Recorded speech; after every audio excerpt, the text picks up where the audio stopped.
Oke teman-teman, jadi ini ada yang tanya mending hard disk atau mending SSD. Kalau menurut saya pribadi sesuai dengan kebutuhan mending pakai SSD teman-teman ya. Ini saya punya dua model SSD. Yang pertama ada SSD portable yang kayak gini. Ini yang SSD portable yang kecil sebesar flash disk. Kenapa kok saya bilang mending kita pakai SSD daripada kita pakai hard disk? Karena gini teman-teman. Pertama pasti masalah kecepatan transfer ya. Jadi karena kebetulan saya bekerja di bidang content creating, jadi sering berkecimpung dengan transfer data dengan file-file yang cukup gede. Jadi menurut saya yang paling prefer saya menggunakan SSD. Nah kalau kita ngomong cara kerjanya, kalau hard disk ini kan masih pakai piringan cakram sehingga sistem baca datanya itu masih menggunakan sistem mekanik. Nah kalau SSD kayak gini, ini sudah beda karena dia sudah menggunakan chip di mana sistem baca datanya itu sudah menggunakan sistem digital. Jadi proses transfer datanya itu berkali-kali lipat pasti lebih cepat pakai SSD teman-teman. Selain itu, menurut info yang saya dapat, nah katanya si SSD ini jangka waktu pemakaiannya atau usianya jauh lebih awet atau lebih lama SSD dibandingkan dengan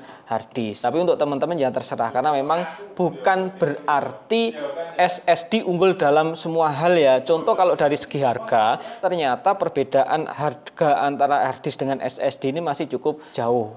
Jadi sangat lebih murah kita pakai hard disk. Nah, cuma memang ya kalau secara saya pribadi dengan perbedaan harga yang segitu saya lebih milih ini karena ini lebih cepat transfer datanya. Kedua, ini bentuknya itu kecil. Jadi saya pakai, saya bawa kemana-mana, bahkan SSD portable saya yang Transcan ini ya.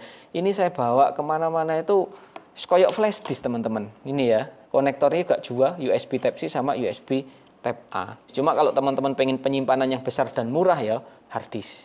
Nah ini bukan punya saya, punya teman saya yang belakang ini. Anak magang. Makanya pakai hard disk. Kalau kita pakai SSD, kalau masih magang hard disk enggak apa-apa.